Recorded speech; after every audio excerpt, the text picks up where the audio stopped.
นายอนุทินชาญวีรกูลนายกรัฐมนตรีและรัฐมนตรีว่าการกระทรวงมหาดไทยได้มีความห่วงใยต่อสถานการณ์ฝุ่น PM 2.5 แล้วก็ได้สั่งการผู้ว่าราชการจังหวัดใน 17 จังหวัดภาคเหนือซึ่งได้รับผลกระทบมากมายเลยทีเดียวกับสถานการณ์ฝุ่น PM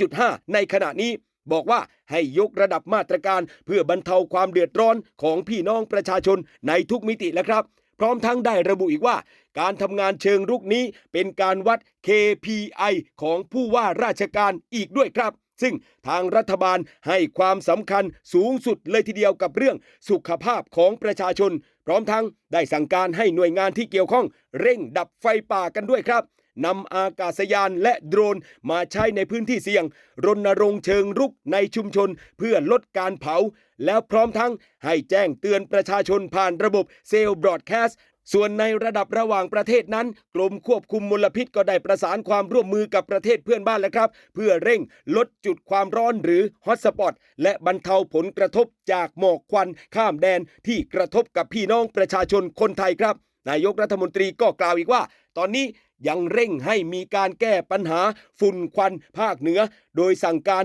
ด่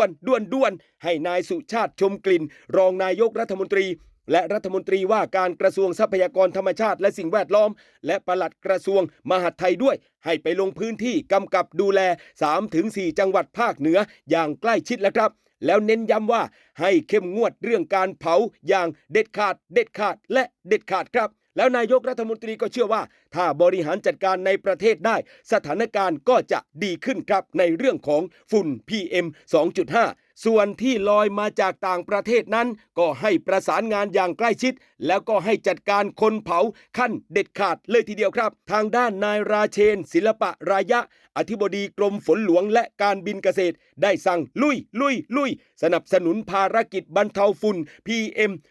2.5 ระดมเครื่องบิน5 ลำด้วยกันครับบินปฏิบัติการช่วยพื้นที่จังหวัดเชียงใหม่และพื้นที่ภาคเหนือซึ่งพร้อมปฏิบัติการตั้งแต่วันที่1 เมษายน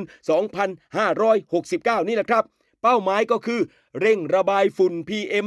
2.5 และมีฝนตกเพื่อจะได้เห็นยอดพระธาตุดอยสุเทพโดยเร็วที่สุดครับ